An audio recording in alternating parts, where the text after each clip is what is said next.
దేవుని పరిశుద్ధ నామమునకు మహిమ కలుగునుగాక. మన ప్రభు అయిన యేసుక్రీస్తు పరిశుద్ధ నామములో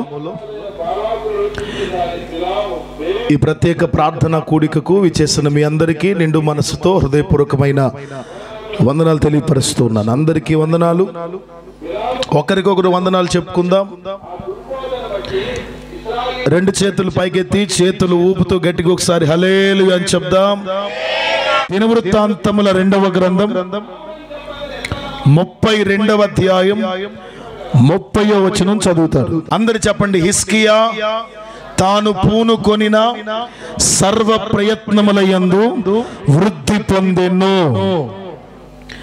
చాలా మంది ఎన్నో కార్యక్రమాలు ప్రారంభిస్తారు, తలపెడతారు, కానీ వారు తలపెట్టిన కార్యాలలో అనుకున్నంతగా సక్సెస్ అవ్వలేరు. మనం చదువుకున్న ఈ వాక్యంలో గమనిస్తే హిజ్కియా తాను పూనుకొనిన సర్వ ప్రయత్నములయందు, మరలా చెప్తున్నాను, సర్వ ప్రయత్నములయందు. చదువుకుంటున్న పిల్లలు చేతులు ఎత్తండి. Okay, very good. దించండి. పొలం పని చేసే వాళ్ళు చేతులు ఎత్తండి, దించండి. నాకు గిన్నెలు కడగడం తప్పితే ఇంక నాకు ఈ పొలం పని ఏం చేత కాదు పాస్టర్ గారు, ఇంటి పని వంట పని అనే వాళ్ళు చేతులు ఎత్తండి. అంటే ఎంతమందిలో ఎత్తితే పరుగు పోయిద్దన్న వాళ్ళు కూడా ఉన్నారు. ఓకే, ఉద్యోగం చేసేవాళ్ళు కొంచెం ఏదో ఒక చేతి పని, ఒక చిన్న జాబ్ లాంటిది, చిన్న కొట్లోనూ అక్కడిక్కడ చిన్న చిన్న పనులు చేస్తూ ఉంటారు, వాళ్ళ చేతులు ఎత్తండి. ఇప్పుడు ఉదాహరణకు చెప్తున్నా మీకు అర్థమయ్యేటట్లుగా, ఆ చేత్తో పెన్ను పట్టుకొని చదువుకునే పిల్లలకి కొడవలు ఇచ్చి కొయ్యరా కొయ్య అంటే అనుకున్నంత కొయ్యగలుగుతాడా? రాదు. ఇప్పుడు నిలువ నీడలో చక్కగా ఒక షాపులోనైనా ఎక్కడైనా సరే, ఆ ఆఫీసులోనైనా ఎక్కడైనా ఉద్యోగం చేసే ఆ నిలువ నీడలో చేయగలిగినటువంటి ఆ పని చేసుకునేటువంటి ఆ వ్యక్తిని మండు టెండలోనికి తీసుకొని వచ్చి ఒక బరువైన ఆ భారం వారి భుజాల మీద మోపి, లేకపోతే ఒక 100 కేజీలు మిరపకాయలు టిక్కి, 100-50 అది ఏమండి, 100-50 ఆ 50 కేజీలు టిక్కి వాళ్ళ మీద పెట్టి, ఎందుకంటే వాళ్ళు ప్రశాంతంగా ఆ నీడలో వాళ్ళకి స్టాండ్ ఫ్యాన్ కూడా ఉంటుంది మళ్ళీ పైన చక్కగా వాళ్ళ పని వాళ్ళు చేసుకుంటూ ఉంటారు కూర్చొని. అట్లాంటి వారి భుజాల మీద భారం మోపితే వాళ్ళకి ఎట్లుంటుంది? కష్టంగా ఉంటుంది, ఇబ్బందికరంగా ఉంటుంది, అనుకున్నంతగా మోయలేరు. ఇక మీరు పొలం పని చేయగలుగుతున్నారు, మీకు ఒక ల్యాప్టాప్ ఇచ్చి, ఒక కంప్యూటర్ ఇచ్చి, కూర్చో ఉద్యోగం చేయి అని చెప్పి ఆ ల్యాప్టాప్ ఇచ్చి కూర్చోబెట్టి చెయ్యి అంటే ఏం చేస్తావు? చేయగలుగుతారా?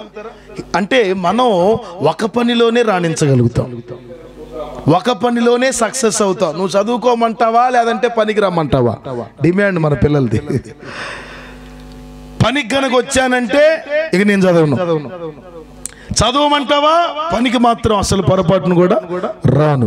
అంటే కొందరు ఒక పనిలోనే, ఒక రంగంలోనే వారు సక్సెస్ అవ్వాలని, పైకి రావాలి, వృద్ధి చెందాలి అని ఆశపడుతూ వస్తారు. కానీ హిజ్కియాను గురించి ఏం రాయబడిందో తెలుసా? ఒక మార్గములోనే కాదు, ఒక పనిలోనే కాదు, ఒక రంగములోనే కాదు, హిజ్కియా తాను పూనుకొనిన, తాను మొదలు పెట్టిన అన్ని రంగాలలో వర్ధిల్లుతూ ఉన్నాడు. ఈ ప్రత్యేక ప్రార్థన కూడికలో పాలు పంపులు పొందిన మీ వ్యక్తిగత జీవితంలో, మీ వ్యవసాయంలో మాత్రమే కాదు, చేతి పనుల్లో మాత్రమే కాదు, ఉద్యోగ వ్యవస్థలో మాత్రమే కాదు, అన్ని రంగాలలో రాణించగలిగేటట్లుగా, వర్ధిల్లగలిగేటట్లుగా నా దేవుడు మీకు హిజ్కియాకు చూపిన కృప చూపునుగాక. అన్ని రంగాలలో మీరు ఆశీర్వదింపబడుదురుగాక, వర్ధిల్లుదురుగాక. నాకు తెలిసిన ఒక ఆయన ఉన్నారండి, ఫోన్ వచ్చిందని కరెంటు పని చేసి వస్తారు, ఇంకొక ఫోన్ వస్తుంది, ఈ లోపు మిషన్ తీసుకొని చెట్లు కోసి వస్తారు, ఈ లోపు ఇంకొక ఫోన్ వస్తుంది, చికెన్ కొట్లో మటన్ కొట్లో ఆ చికెన్ కొట్టాలరా వెళ్ళి కొట్టి వస్తారు, ఇంకొక ఫోన్ వస్తుంది, చిన్న ఆ బీరువా తీసుకెళ్ళాలి, నీకు బల్లబండి ఉంది కదా, బాడీగా ఉంది రా అంటే ఆ బల్లబండి వేసుకొని వంట కూడా చేస్తారు. మళ్ళీ నల్లగుంట చిన్న గారు ఈ వయసులో కూడా 4 రంగాలలో వారు కష్టపడుతున్నారు, ప్రయాసపడుతున్నారు. ముఖస్తుతి కొరకు నేను చెప్పట్లేదండి, ఎవరినో గొప్ప చేయాలి, ఎవరినో ఘనపరచాలని నేను చెప్పట్లేదు. కానీ ఈ మాటలు అనేక మందికి ఆదర్శకరంగా ఉండాలి, అనేక మంది ఈ మాటల ద్వారా రోషపరచబడాలి. నేను ఇక అదే చేస్తాను, ఆ ఒక్కటే చేస్తాను, ఇంకేం చేయడానికి వీల్లేదు. మనం అన్ని రంగాలలో అన్ని కోణాలలో వర్ధిల్లాలి. నలుదిక్కులా మనం ఆశీర్వదించబడాలి. ఏ దిక్కుకెళ్ళినా మనం దీవించబడాలి. కొంతమంది తూర్పుకే తిరుగుతారండి, తూర్పుకే తిరిగి దండం పెట్టుకుంటా ఉంటారు. కానీ మనకు అట్లా కాదు. మనం ఏ దిక్కుకు తిరిగినా కలిసి వచ్చేటట్లుగా దేవుడు ఆశీర్వదించునుగాక. ఒక 7 మాటలు నేను మీ మీద ఉచ్చరిస్తాను. సంతానం కొరకు చూసే వాళ్ళు ఉన్నారు, క్షేమంగా ఉండాలనుకునే వాళ్ళు ఉన్నారు, తెలివి కొంచెం, జ్ఞానం కొంచెం కొదువుగా తక్కువగా ఉండి ఇబ్బంది పడుతున్న పిల్లలు ఉన్నారు, ఇంకా ధనం కావాలి, డబ్బు కావాలని ఆశపడే వాళ్ళు ఉన్నారు, విశ్వాసంలో ఇంకా ఎదగాలి, డెవలప్ అవ్వాలని కోరుకునే వాళ్ళు కూడా ఉన్నారు. అందరికీ ప్రయోజనం కలిగేటట్లుగా ఒక 7 ఆశీర్వాదాలు నేను మీ మీద ఉచ్చరిస్తాను. కండ్లు మూసి 2 చేతులు అలా పైకెత్తి, కొంచెం తలకాయ కూడా అలా పైకెత్తి దేవుని వైపు చూస్తున్నట్లుగా, హిజ్కియా పూనుకొనిన సర్వ ప్రయత్నములలో వృద్ధి పొందినట్లుగా నా దేవుడు మిమ్మల్ని వృద్ధి పరచునుగాక. మీకు క్షేమాభివృద్ధి కలుగునుగాక, సంతానాభివృద్ధి కలుగునుగాక, జ్ఞానాభివృద్ధి కలుగునుగాక, విశ్వాస వృద్ధి కలుగునుగాక, బలాభివృద్ధి కలుగునుగాక, ఫలాభివృద్ధి కలుగునుగాక, ధనాభివృద్ధి కలుగునుగాక, మహాభివృద్ధి కలుగునుగాక. చప్పట్లు కొడితే గట్టిగా ఆమేన్ అని చెప్దాం. ఆమేన్. బైబిల్లో ఏముందో తెలుసా? నువ్వు ఆత్మలో వర్ధిల్లు, నువ్వు అన్ని రంగాలలో వర్ధిల్లుతావు. ఆమేన్ చెప్పండి గట్టిగా. వాళ్ళ అమ్మ నాకు చెప్తా ఉంటుంది, అయ్యా అబ్బాయి రేపో మాపో పోలీసు ట్రైనింగ్కి వెళ్తున్నాడు, ప్రార్థన చెయ్యి. ఎందుకు చేయను? ఈ ఫోని అంటే ఆడు చేయించుకోలే కానీ నువ్వు చెయ్యి. నేనన్నా ఇంకొకసారి నాకు ఫోన్ చేయబాకు, పెట్టేయ, పెట్టే, ఆడు చేయించుకోడంట, నీ చెయ్యాలంట.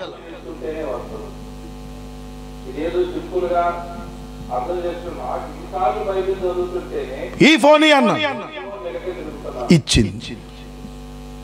అలా వందనాలు చెప్పటం కూడా రావట్లా, తెలియట్లే. సర్లే చెప్పపోతే ఏమైందిలే, చిన్నపిల్లలు కదా.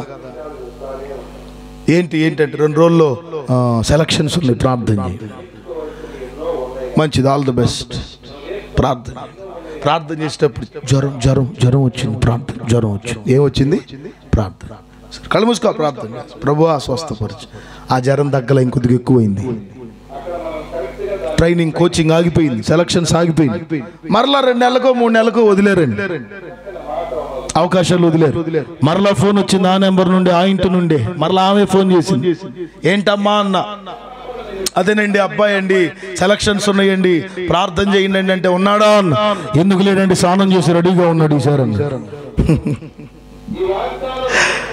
మరి ఫోన్ ఏంటి? మళ్ళా జ్వరం వచ్చిందండి.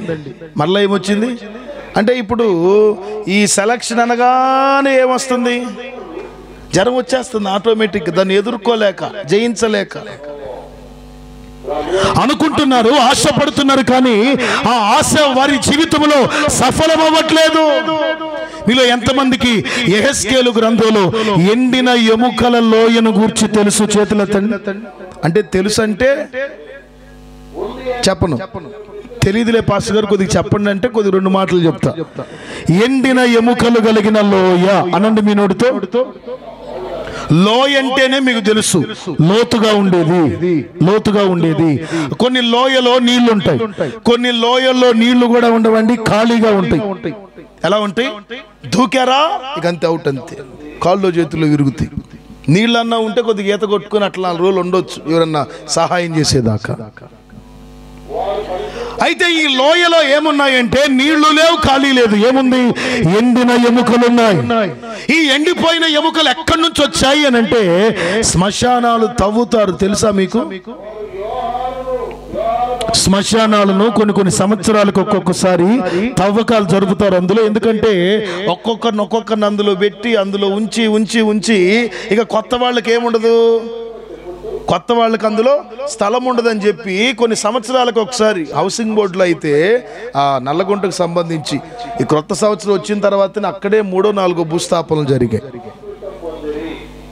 మొన్న ఈ మధ్య పలానా చోట అక్కడ పెట్టామే, ఏదో వాళ్ళు గుర్తులేవు. ఇంకా ఇంచుమించుగా సంవత్సరానికి 1-2 సార్లు అందులో తవ్వకాలు జరుపుతూనే ఉంటారండి. ఇక కొద్ది నెలలకి ఆ ఒట్టి ఎముకలే మిగులుతాయి కదా అక్కడ, ఆ ఎముకలన్నీ తీసుకొని వెళ్ళి ఎక్కడో చూడబడేస్తారు. ఈ యెహెజ్కేలు గ్రంథంలో కూడా ఇప్పుడు ఎండిపోయిన ఎముకలన్నింటినీ తోడి తవ్వి ఆ లోయలో పడవేశారు. యెహెజ్కేలును దేవుడు అక్కడికి పంపించాడు. Praise the lord. ఇతనికి సందేహం దేనికి? అక్కడికి ప్రభు చెప్తున్న మాట, ఎండిన ఎముకలు కలిగిన లోయ దగ్గరకు నువ్వు వెళ్ళాలి. ఆ లోయలో ఉన్న ఎముకలన్నింటినీ మహాసైన్యముగా నువ్వు మార్చాలి. వెళ్ళారు, నిలబడ్డారు, మాట్లాడుతూ ఉన్నారు. దేవుడు చెప్తున్నారు, మీకు చర్మము కప్పబడును గాక, నరములు ఏర్పడును గాక, ఎముకలలోనికి జీవము కలుగును గాక. ఇవన్నీ దేవుడు చెప్పమన్నాడు. ఆయన కూడా చెప్తా ఉన్నాడు. చెప్దామని వెళ్తే ఈ ఎండిన ఎముకలు మాట్లాడుకుంటున్నాయట. ఏమనంటే, మన ఆశ ఎండిపోయెను, మన ఆశ విఫలమాయను అనండి. మన ఆశ విఫలమాయను, మన కోరికలన్నీ నీరుగారిపోయాయి, మన ఆశ అంతా భంగమైపోయిందని ఎండిన ఎముకలు మాట్లాడుకుంటున్నాయి. ఆ వాక్యం చదివినప్పుడు నాకు ఒక డౌట్ వచ్చిందండి. కొంతమందిని గుంటలో పెట్టినా గలగల అంటారట కొంతమందిని. మరి వీళ్ళని గుంటలో పెట్టినా ఎముకలు మిగిలినా ఆ ఎముకలన్నీ తోడి మరలా ఆ లోయలో పడేసినా వీటికి సనగటం, గొనగటం, గుసగుసలాడుకోవటం బోలా. చేతులెత్తి స్తోత్రం చెప్తారా? ఒకసారి గట్టిగా. ఏం బోలా చెప్పాలి? ఏ అలవాటు బోలా? చచ్చిపోయినా, గుంటలో పెట్టినా, మాంసం పోయి, నరాలు పోయి, అన్ని పోయి, ఒట్టి ఎముకలు మిగిలినా ఆ ఎముకల్ని తోడి ఒక లోయలో వేసినా సనగటం, కొనగటం పోలా. అందుకే వాటి ఆశ సఫలం కాలేదు. అందుకే వాటి కోరికలు నెరవేర్చబడలేదు. ఆశ భంగమైపోవడానికి కారణం, అనుకున్నంతగా వర్ధిల్లలేకపోవడానికి, పైకి రాలేకపోవడానికి కారణం సనగడం, కొనగడం. బైబిల్ ఏం చెప్తుందో తెలుసా? ఇశ్రాయేలీయులు తమ తమ గుడారములలో సనుగు కొనిన ప్రతి మాట అత్యున్నత సింహాసనం మీద ఆసీనుడైన దేవుని యొద్దకు చేరింది. Praise the lord. చాలా మంది కొన్ని సందర్భాల్లో సణుగుతూ ఉంటారు. భర్త ఎంత కష్టపడి సంపాదించుకొని వచ్చినా సరే సణుగుతూ ఉంటారు కొంతమంది. నువ్వేనయ్యింది, మేము చేయట్లేదు ఏంది, మేము కష్టపడట్లేదు, మేము సంపాదించట్లేదని సనగటం. ఇంకొంతమంది భార్య ఎంత కష్టపడుతున్నా సరే అస్సలు గుర్తించకుండా ప్రతి దానికి సనగటం, గొనగటం చేస్తూ ఉంటారు. పిల్లలైనా తల్లిదండ్రులైనా ఈ సనగటం అనే అలవాటు అందరికీ ఉంటుంది. ఉంటుందా ఉండదా? ఇప్పుడు నేను భరత్ మీద కోపడ్డాను అనుకో, ఇంకా భరత్ నా మీద సణుగుతూనే ఉంటాడు. నేనే దొరికాను ఆయనకి, అసలు అందుకే నేను యేసమ్మకు చెప్పాను, అసలు ఎంతదా ఎంతో, నేను హైదరాబాద్ పోయినా దీన్నే అంటారు. ఏమని? సనగటం. అర్థమైందా?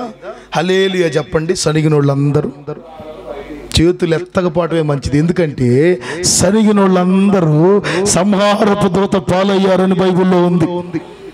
ఆమేన్. సనిగిన వాళ్ళందరూ మోషే మీద సనిగారు, దేవుని మీద సనిగారు. ఆహారం లేదని, నీళ్ళైపోయాయని, మాంసాపేక్ష కలిగిన వారు ప్రతి చిన్నదానికి పెద్దదానికి ఆ మోషే మీద సనగటం, దేవుని మీద సనగటం, సనిగిన వారందరూ కూడా సంహారపు దూత పాలైపోయారు. మీరే దూత పాలు కాకూడదు.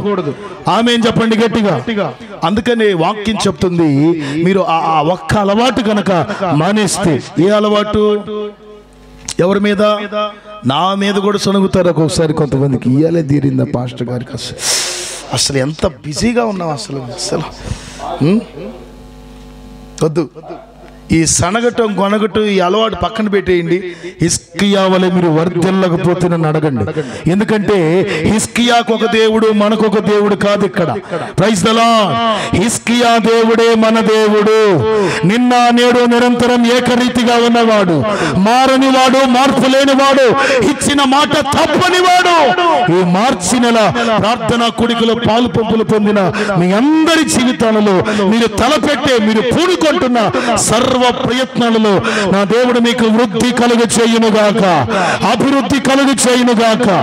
ఇందాక చెప్పా నేను ఒక మాట, ఆత్మలో వర్ధిల్లండి, అన్ని రంగాల్లో వర్ధిల్లుతారు. ఆమేన్. పక్క వారికి చెప్పండి ఆ మాట.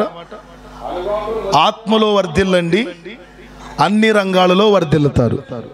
ఈ చెప్పరు అవే వాడిట్టంటగా ఈ దరిద్రం మానట్లేదు ఇంకా అనుకోండి. ఏంటి? ఆత్మలో గనక నేను వర్ధిల్లితే నేను అన్ని రంగాల్లో వర్ధిల్లుతా. Praise the lord. ఆత్మలో వర్ధిల్లాలి, ఆత్మలో వర్ధిల్లాలి. ప్రభువులో, ప్రేమలో, వాక్యంలో, విశ్వాసంలో, భక్తిలో మనం వర్ధిల్లితే మనం అన్ని రంగాలలో వర్ధిల్లుతాం. హిజ్కియాను గురించి ఒక 3 విషయాలు నేను మీకు చెప్తాను. హిజ్కియా వర్ధిల్లటానికి కారణాలు ఏమిటి?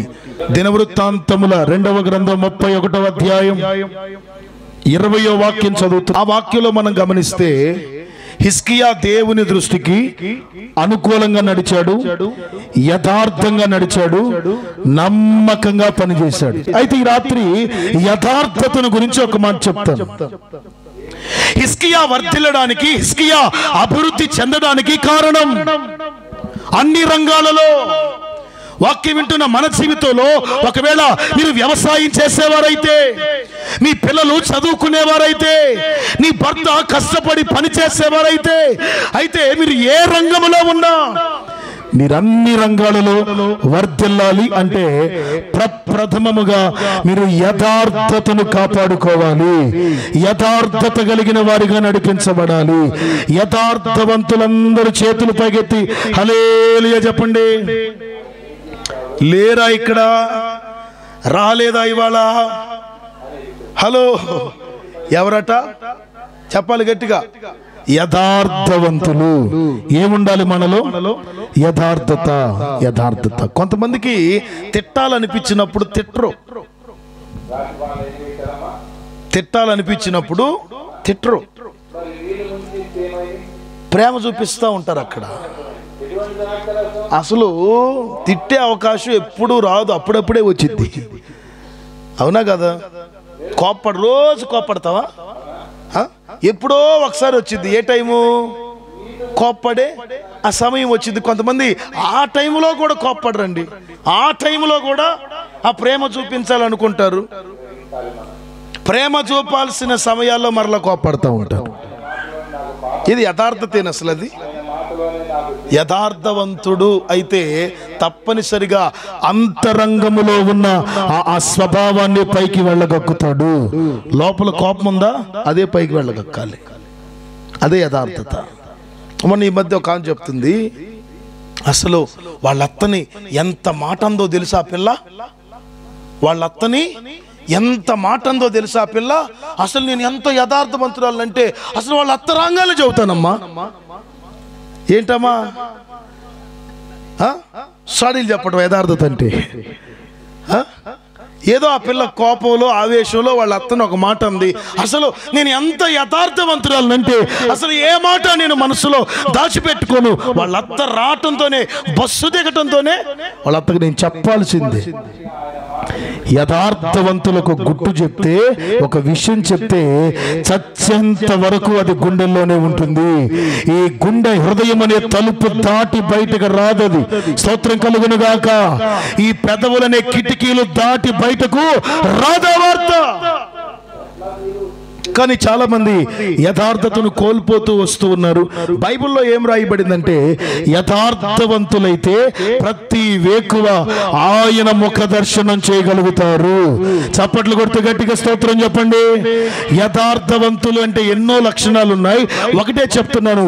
యథార్థవంతులైతే ఉదయాన్నే లేచి మేల్కొని యేసయ్య ముఖ దర్శనం చేస్తారు, దేవుని ముఖ దర్శనం చేస్తారు. ఎవరి ముఖ దర్శనం చేస్తారట? అందరు చెప్పండి. చాలా మంది నెలపొడుపు వచ్చినప్పుడు, ఏంటది అంటే ఇప్పటికీ అట్లాగే చేస్తా ఉంటే వాళ్ళు ఇంకా అసలు మారినట్లే, మార్పు చెందనట్టే. నెలపొడుపు వచ్చినప్పుడు ఎక్కడో అల్లంత దూరంలోనే కడతాడు కళ్ళకి కండవ. ఇక లేదంటే ఇక దించుతాడు తల, ఇక దించిన తల పైకెత్తాడు. మధ్యలో దారినోళ్ళు కావాలనే అసలు ఎవరు పిలిచినా, ఎంత పిలిచినా ఇంకా అసలు దించిన తల పైకి ఎత్తడానికి వీల్లేదు. ఎందుకు? నెలపొడుపప్పుడంట ఎవరు ముఖం చూడాలి? భార్య ముఖం ఒక్కళ్ళన్నా చూస్తారా? చూస్తారా? కొంతమంది చూసి చూసి అదిరిపోయి ఉంటారు కదికి వాళ్ళ ముఖం చూడరు, పిల్లల ముఖం చూస్తారు. ఒక ఆయన ఎట్లాగే పనికి వెళ్ళాడంట, పనికి వెళ్ళే దారిలోనే పడ్డాడు. వీళ్ళు కట్లు కట్టించుకొని ఇంటికి తీసుకొచ్చారు. ఇంటికి తీసుకొచ్చినాక అయ్యో ఏమైందమ్మో నా దేవుడికమ్మో అని అయ్యా రా ఏం కాదులే తగ్గిపోయిద్దిలే నేను సేవ చేస్తాను నీకు 4 రోజులు అనకుండా పోతా ఎవరు ఎదురొచ్చారు అయ్యో నీకు ఎవరు రాలా ఏమీ ఎదురొచ్చింది అంటాడట. ఈ దెబ్బలు తక్కనయే తర్వాత చెబుతా ఎవరు ఎదురొచ్చారో తర్వాత చెబుతా నీకు, ఇప్పుడు చెప్పలే. వాళ్ళ ముఖం వీళ్ళ ముఖం కాదండి చూడాల్సింది. కొంతమందికి ఉదయాన్నే లేచి వాళ్ళ ముఖం వాళ్ళే చూసుకుంటారు, కొంతమంది సెల్ ఫోన్ ముఖం చూస్తారు, కొంతమంది ఇక ఉదయం లేచారంటే చీపిరి కట్ట ముఖం చూడాల్సిందే. అట్లా కాదు, యథార్థవంతులు యేసయ్య ముఖ దర్శనం చేస్తారు. హల్లెలూయా. ఒకవేళ వాళ్ళ ముఖం వీళ్ళ ముఖం చూసిన ఏ లాభం కలగక ఉన్నవేమో, అందుకే ఉదయాన్నే లేవగానే ఆయన ముఖ దర్శనం చేయాలి. ప్రభు యేసు నా రక్షక నొసగు కన్నులు నాకు నిరతము నిన్ను చూడ. ప్రభు యేసు నా రక్షక నిరతము నిన్ను చూడ. అల్ఫాయు నీవే ఒమేగాయు నీవే, అల్ఫాయు నీవే ఒమేగాయు నీవే. ప్రభు యేసు నా రక్షక నొసగు కన్నులు నాకు నిరతము నిన్ను చూడ. ప్రభు యేసు నా రక్షక నొసగు కన్నులు నాకు నిరతము నిన్ను చూడ. హల్లెలూయా. ఎవరి ముఖ దర్శనం చేయాలి? యేసయ్య ముఖ దర్శనం చేయాలి. యేసయ్య ముఖ దర్శనం అంటే మరి యేసు ప్రభు ఫోటో కొనుక్కొని గోడకు తగిలించుకొని ఆ ఫోటోలో ఉన్న ఆయనే యేసయ్య అనుకొని ఆయనను చూసుకుంటే సరిపోతుందా? ఏ ఫోటోగ్రాఫర్కి ఆయన కనబడలేదు ఇప్పటి వరకు. మనం ఇస్తా ఉంటాం స్టిల్స్, అడిది ఇడిది అలాది ఇలాది అని. మరి ఆయన ఇంతవరకు ఏ ఫోటోగ్రాఫర్ కనపడలా. ఈ వ్యాపారవేత్తలు వీళ్ళ సంపాదన కోసం చేసిన పని అది. కరుణామయుడు సినిమా తీశారు ఆయన. ఏం పేరు ఆయన పేరు? విజయ్ చంద్రన ఆయన. ఆ ఫోటో కొంతమంది ఇళ్లలో ఉంటుంది. ఇప్పుడు ఎవరికి దండం పెట్టినట్టు చెప్పు? ఆదివారం అంత దండ కూడా వేస్తావు. ఎవరికి వేసినట్టు? పాపం ఆయన ఇంకా బతికే ఉన్నాడు. పాల ఆయన కనుక చూశాడంటే అసలు ఆయన ఆత్మహత్య చేసుకుంటాడు ముందు. నీ దెబ్బకి, నీ దండాలకి, నీ ప్రార్థనకి. శాంతి సందేశం ఎవరు తీశారు? గట్టిగా ఆయన తీశారు. ఇప్పుడు అందులో ఆయన యేసు ప్రభు వేషం వేశారు కదండి. ఆ ఫోటో ఉంటుంది కొన్ని చోట్ల, కొంతమంది ఫోనుల్లో కానీ కొన్ని గృహాల్లో కానీ. ఇప్పుడు ఎవరికి దండం పెట్టినట్టు నువ్వు? ఎవరికి పూజ చేసినట్టు, ఎవరికి భక్తి చేసినట్టు? మనిషికా? యేసు ప్రభు ఎక్కడ ఇది నా ఫోటో, ఇదిగో నేను ఎట్లా ఉంటాను అని చెప్పలేదు కదా. వాళ్ళు ఎవరికి కనపడలేదు కదా. బైబిల్ ఏం చెప్తుందంటే వాక్యమే దేవుడు. స్తోత్రం చెప్పండి గట్టిగా. ఎంతమంది ఇళ్లలో యేసయ్య ఉన్నాడు? ఎంతమంది చేతుల్లో యేసయ్య ఉన్నాడు? ఒకసారి పైకెత్తి చూపించండి. మీకున్న పరిశుద్ధ గ్రంథాన్ని పైకెత్తి చూపించండి. హల్లెలూయా. అదిగో ఆయన నీ చేతిలోనే ఉన్నాడు. ఏం చెయ్యాలి? ప్రతిరోజు యేసయ్య ముఖ దర్శనం నువ్వు చేయాలి. దేవునికి స్తోత్రం కలుగును గాక. యథార్థవంతులైతే యేసయ్య ముఖ దర్శనం చేస్తారు. కానీ చాలా మంది ఏదో లోకములో కలిసి రావాలని, అభివృద్ధి చెందాలని పిల్లల ముఖం చూసేవారు, భర్త ముఖం చూసేవారు, ఏదో గొప్ప వాళ్ళ ముఖం చూస్తూ ఉంటారు. వాళ్ళు ఏదో వీళ్ళకి ఏదో ఇచ్చేటట్లు. హీరోలు, హీరోయిన్లు, అభిమానులు కాదు. నువ్వు దేవుని ముఖ దర్శనం చేస్తే వర్ధిల్లటం మొదలవుతుంది. రెండో విషయాన్ని చూద్దాం. యెషయా గ్రంథం 38వ అధ్యాయం 3వ వచనం. కృపతో జ్ఞాపకం చేసుకోనమని హిజ్కియా కన్నీళ్లు విడుస్తూ ప్రార్థన చేశాడు. చాలు. రెండో విషయం, మొదటి కారణం చెప్పండి అందరూ. హిజ్కియా వర్ధిల్లడానికి మొదటి కారణం అతడు యథార్థత కలిగిన వాడని చెప్తుంది. రెండవ కారణం అతడు కన్నీటి ప్రార్థన చేసేవాడు. ఏ ప్రార్థన? కన్నీటి ప్రార్థన. చాలా మంది ప్రార్థన చేస్తారు కానీ ఆ ప్రార్థనలో ఓ క్రమం ఉండదు. ప్రార్థన చేస్తున్నట్లుగానే, మొర పెడుతున్నట్లుగానే, దేవుని పాదాల ముందు కూర్చున్నట్లుగానే, మోకరించినట్లుగానే, చేతులు ఎత్తినట్లుగానే కనబడుతుంది కానీ ఆ ప్రార్థనలో సరైన విధానం ఉండదు. ప్రార్థనలో 4 అనుభవాలు ఉంటాయి. ప్రార్థన అంటేనే 4 అనుభవాలు ఉండాలి. 1 ప్రార్థన, 2 విజ్ఞాపన, 3 యాచన, 4 కృతజ్ఞతా స్తుతి. పాత నిబంధనలో సాంబ్రాణి ఉంటది. ఎందుకు ఈ సాంబ్రాణి అంటే ధూప వేదిక మీద వేయడానికి, ధూప కలశంలో వేసుకుని ఆలయం అంతా ధూపార్తి చేత పట్టుకుని ధూపం వేయటానికి. ఇందులో కొన్ని ఇంపైన వస్తువులు ఉంటాయి, అవి వీటికి సాదృశ్యంగా పోల్చబడుతూ వచ్చాయి. అయితే చాలా మందికి అసలు తెలియదండి, కొంతమందికి తెలియదు. ఒక ఆయన ప్రార్థన చేస్తూ ఉన్నాడట, వాక్యానికి వెళ్ళాడు కొత్తగా. ఒక పాస్టర్ గారు కొత్తగా వాక్యానికి వెళ్తే సంఘ పెద్దను పిలిచి ప్రార్థన చేద్దు రమ్మన్నాడు. ప్రార్థన చేయి వాక్యం కోసం. పాస్టర్ గారు వచ్చాడు మనూరు. ఇక ఆయన మైకి తీసుకొని, ప్రేమగల తండ్రి, ప్రేమగల తండ్రి, మీరు కూడా అనండి అమ్మా, కొంచెం ఏకీభవించండి అమ్మా. ఆ ప్రేమగల తండ్రి, ప్రేమగల తండ్రి, ప్రేమగల తండ్రి, ఈ ప్రేమగల తండ్రి, ప్రేమగల తండ్రి అన్నాడు కానీ ఆ తర్వాత మాట ఏమి రావట్లేదట. ఈ వాక్యం చెప్పడానికి వచ్చిన పాస్టర్ గారు మైకి లాక్కొని, యేసు నామములో అడుగుచున్నాము తండ్రి అనగానే అదే అదే అదే అదే. ఏది ఏది ఏముండాలి? ప్రార్థనలో క్రమం ఉండాలి. Praise the lord. చేసే ప్రార్థనలో ఒక వైనం ఉండాలి. ఇక్కడ హిజ్కియా ప్రార్థన చేస్తున్నాడు. చాలా మంది ఎలా పడితే ఎలా ప్రార్థన చేసేస్తున్నారు. ప్రార్థనలో ఒక క్రమం లేకుండా ఎలా ప్రార్థించాలి? మోకరించి మనం ప్రార్థన చేయాలి. మంచాల మీద పడుకొని కాదు, చేతులెత్తి మనం ప్రార్థన చేయాలి. కన్నీళ్లు కారుస్తూ మనం ప్రార్థన చేయాలి. పట్టుదల కలిగి మనం ప్రార్థన చేయాలి. యాకోబు ఇశ్రాయేలుగా మారాడు. రోజుల తరబడి ప్రార్థన చేశాడా? నెలల తరబడి ప్రార్థన చేశాడా? సంవత్సరాల తరబడి ప్రార్థన చేశాడా? ఆ ప్రార్థన కూడా చేసుకున్నాడు. కానీ ఒక్క రాత్రి రాత్రంతా పట్టుదల కలిగి ప్రార్థన చేశాడు. తెల్లవారే లోపు దేవుడు అద్భుతం చేశాడు. యాకోబుని ఇశ్రాయేలుగా మార్చాడు. ఒక్క వ్యక్తిగా ఉన్న అతనిని దేశముగా దేవుడు మార్చాడు. కారణం ఏంటి? ఆ ప్రార్థనలో ఏముంది? పట్టుదల ఉంది, విశ్వాసం ఉంది. చాలా మంది ఏ ప్రార్థన చేస్తున్నారు అంటే బట్టి చేసిన ప్రార్థన. ఏ ప్రార్థన? నేను వింటా ఉంటే ఇక అదే రీల్ తిరుగుతా ఉంది, అదే క్యాసెట్ గ్యాడ్ చేసినదే, అదే క్యాసెట్ ఇక తిరుగుతూ ఉంది, ఇక రీల్ తిరుగుతూ ఉంది. ఏమి లేదు, ఇక మళ్ళీ క్యాసెట్ తీయటం పక్కన పెడతాం. ప్రార్థన అనగానే మళ్ళీ క్యాసెట్ అందులోకి వేయటం, నొక్కితే చాలు ఇక అదే ప్రార్థన, మళ్ళీ రీల్ మొత్తం తిరిగి వస్తూ ఉంది. Praise the lord. ప్రార్థనలో ఏముండాలి? క్రమం ఉండాలి. ప్రార్థనలో విశ్వాసం ఉండాలి, పట్టుదల ఉండాలి, నిరీక్షణ ఉండాలి, నమ్మకం ఉండాలి.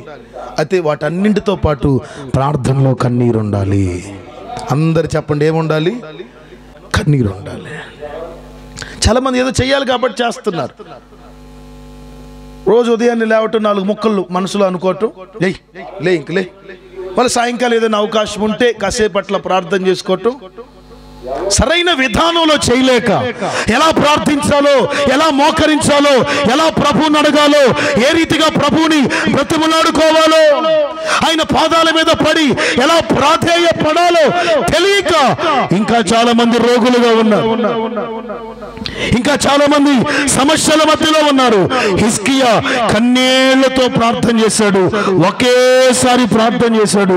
15 సంవత్సరాల ఆయుష్ కాలాన్ని పొడిగించుకున్నాడు. చప్పట్లు కొట్టండి గట్టిగా గట్టిగా. నువ్వు సిన్సియర్ గా ప్రార్థన చేస్తే, యథార్థంగా ప్రార్థన చేస్తే, కన్నీళ్లతో గనక నువ్వు ప్రార్థన చేస్తే దేవుడు నీకు మంచి ఆరోగ్యం దయచేస్తాడు, ఆయుష్ కాలాన్ని పొడిగిస్తాడు. ఎంతమందికి బ్రతకాలని ఉంది? చేతిలో పండు ఒకసారి. ఆయుష్ పెరగాలని ఎంతమందికి ఉంది? ఇల్లు కట్టింది ఆగుంటే చాలన్నా, వాళ్ళు బతుకుతారన్న తర్వాత ఎంతమంది ఎన్నెన్నో చెప్తా ఉంటారండి మాకు. పౌలేనమ్మ కూడా ఇదిగో పోతనా అంటది, అదిగో పోతనా అంటది, ఇక్కడ మందిరం కట్టాక పోతానంటది, దాసరపాలెం అయిపోగానే పోతున్నానంది, గుడిపూడి అయిపోగానే వెళ్తున్నానంది. Praise the lord. నేను అంటానే ఉంటా, యాడకు నువ్వు పోయేది, ఎక్కడికి వెళ్ళి? Praise the lord. బ్రతకాలి, మనం బ్రతికి దేవునికి సాక్షిగా ఉండాలి. దేవునికి ఉపయోగం లేనోళ్ళు ఉన్నా ఒకటే, లేకపోయినా ఒకటేనండి. దేవునికి ఉపయోగం లేనోళ్ళు, దేవునికి మహిమకరంగా బ్రతకటం చేతగాని వాళ్ళు ఉన్నా ఒకటే, లేకపోయినా ఒకటే.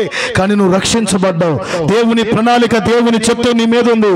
నీ ద్వారా ఆయన రాజ్యానికి ఏదో ఉపయోగం ఉంది, అందుకే బ్రతికించుకున్నాడు, సాక్షిగా సజీవునిగా నిలబెట్టుకున్నాడు. స్తోత్రం చెప్పండి గట్టిగా, హల్లెలూయా. యథార్థంగా ఉంటే నిన్ను వర్ధిల్ల చేస్తాడు. రెండు, నీవు ప్రార్థన సిన్సియర్గా చేస్తే, ఆ ప్రార్థనకు కన్నీళ్లు గనక ఏం చేస్తే, జోడిస్తే రావండి. కొంతమందికి తెచ్చుకోవాలండి. మన కన్నులను గువ్వ కన్నుల వలె మనం మార్చుకుంటూ రావాలి. సమాజంలో ఎంతో మంది దైపోతున్నారు, ఎంతో మంది మన కళ్ళ ముందు వారి జీవితాలు, వారి పరిస్థితులన్నీ మారిపోతూ ఉన్నాయి. నిండు నూరేళ్లు బ్రతకాల్సిన వాళ్ళు అర్ధాయుష్తోనే వెళ్ళిపోతా ఉన్నారు. వారి పుట్టుక, వారి జననం, వారి జీవనం ఎవరికి సంతోషం లేకుండా చేస్తూ ఉంది. ఇవన్నీ నీ కళ్ళ ముందు జరుగుతూ ఉన్నప్పుడు నువ్వు భారం తెచ్చుకోవాలి. కన్నీళ్లతో ప్రార్థన చేయండి. ఏ వ్యాధితో ఉన్నా, ఏ బాధతో ఉన్నా కన్నీటి ప్రార్థన 15 ఏళ్ళు నిన్ను బ్రతికేటట్లుగా చేస్తుంది. 15 సంవత్సరాలు నీ ఆయుష్కాలాన్ని పొడిగిస్తుంది. Praise the Lord. 15 సంవత్సరాలు దేనిని బట్టి నువ్వు కలవరపడకుండా, దేన్ని బట్టి నువ్వు దిగులు పడకుండా ధైర్యంగా జీవించేటట్లుగా చేస్తుంది. 15 ఏళ్ళు అంటే 15 ఏళ్లే కాదండి, మన జీవితాంతం. ఆ కన్నీటి ప్రార్థన చాలా ప్రాముఖ్యం. ఆఖరికి ఒక మాట చదువుకొని ముగిద్దాం. 2 దినవృత్తాంతాలు 31వ అధ్యాయం 21వ వచనం. దేవుణ్ణి ఆశ్రయించుటకై దేవుని మందిర సేవ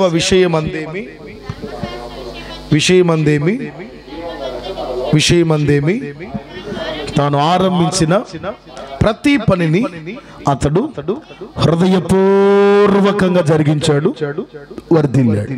ఆమేన్, హల్లెలూయా. ముగింపుగా చెప్తున్న 2 మాటలు. హిజ్కియా వర్ధిల్లటానికి యథార్థత మొదటి కారణమైతే, కన్నీటి ప్రార్థన రెండవ కారణమైంది. 15 ఏళ్ళు ఆయుష్ పొడిగించుకున్నాడు. మూడవది, హిజ్కియా వర్ధిల్లటానికి మూడవ కారణం, తను రాజు కాకముందట వేరే రాజులందరూ దేవుని ప్రజల ఇళ్ల మధ్యలో దాడి చేసి మందిరాలు మూసేశారట, దీపాలు ఆర్పేశారట, బలిపీఠాలు పడగొట్టారట. ఇక్కడ దీపం ఆర్పితే ఏమవుతుంది? ఈ బలిపీఠం పడద్రోస్తే అర్థమేంటి? దేవుణ్ణి. హిజ్కియా రాజు అయ్యాడు. ఆయన చేసిన మొట్టమొదటి పని ఏంటో తెలుసా? మన వాళ్ళు కూడా నాయకులు అవుతున్నారు, అధికారులు అవుతున్నారు. నేను గనక గెలిస్తే, నేను గనక నాయకుడినైతే మొదటి సంతకం దాని మీదే, మొదటి సంతకం దీని మీదే చెప్తున్నారు కదా. అయితే హిజ్కియా ఏం చెప్పాడంటే, తను రాసైన తరువాత మొట్టమొదటిగా యెహోవా మందిరపు తలుపులు తెరిచాడు, ఆరిపోయిన దీపాలన్నీ మరలా వెలిగించాడు, పడిపోయిన బలిపీఠాలు మరలా నిలబెట్టాడు. చప్పట్లు కొడదాం గట్టిగా. నీ కళ్ళ ముందు కూడా ఎన్నో దీపాలు ఆరిపోయింది. నీ కళ్ళ ముందు కూడా వారి ప్రార్థన బలిపీఠాలు పడిపోయాయి. రక్షించబడ్డారు, బాప్తిసం పొందారు, కానీ వారు వెనకబడిపోయారు, వారు ఆరిపోయారు. వారి ప్రార్థన బలిపీఠం, విశ్వాసం అనే బలిపీఠం కూలిపోయింది. ఏం చెయ్యాలి? ఒక విశ్వాసిగా ఆరిపోయిన దీపాన్ని వెలిగించాలి. కాస్త నూనె పోయాలి. నూనె పోయటం కాదు కదా, కొంతమంది నీళ్లు పోస్తారు. ఏం పోస్తారు? నువ్వు పోయాల్సిందేంటి? నూనె. ఒక విశ్వాసి, సాటి విశ్వాసి సిద్ధలో ఏం పోయాలి? కానీ ఏం పోస్తున్నారు? ఆర్పేస్తా ఉన్నారు. అవిశ్వాసపు మాటల చేత, శరీర సంబంధమైన మాటల చేత పడగొట్టి, వారిని చెడగొట్టి, వెలగాల్సిన వారిని ఆర్పేసే వాళ్ళు ఉన్నారు. కట్టబడుతూ ఎదుగుతున్న వారిని కూలదొన్నే వాళ్ళు ఉన్నారు. బైబిల్ ఏం చెప్తుందంటే హిజ్కియా ఆరిపోయిన దీపాలు వెలిగించాడు. ఎంతమంది లేరండి వెలిగించబడి ఆరిపోయిన వాళ్ళు? బాప్తిస్మం అయితే పొందారు, ఆరంభంలో భక్తి చేశారు, కానీ నిలకడగా ఉండలేకపోయారు, పరిశుద్ధంగా ఉండలేకపోయారు, నీతిగా రోషంగా బ్రతకలేకపోయారు, వెనుదిరిగారు, మరలా తింటూ త్రాగుచూ సుఖిస్తూ లోకానుసారంగా నడిపించబడుతున్నారు. వాళ్ళని ఏం చేయాలి? ఆరిపోయిన వారందరినీ నువ్వు వెలిగించాలి. కూలిపోయిన ప్రార్థన బలిపీఠాలన్నింటినీ మరలా నువ్వు నిదానంగా ఏం చేయాలి? కట్టుకోవాలి. Praise the lord. నువ్వు అలా చేస్తే వర్ధిల్లుతావు. అది నా వల్ల కాదు పాస్టర్ గారు, ఆదివారం చర్చికి రమ్మంటే వస్తాను, చప్పట్లు కొట్టమంటావా కొడతాను, అది కాదండి. నీకు బాధ్యత ఉండాలి. ఎన్నో దీపాలు ఆరిపోయి నీకు కనబడుతున్నాయి నీ కళ్ళ ముందు. ఆరిపోతున్న దీపాలను వెలిగించాలి, కూలిపోయిన బలిపీఠాలను లేవనెత్తుకోవాలి. దేవుడి మాటలు దీవించునుగాక.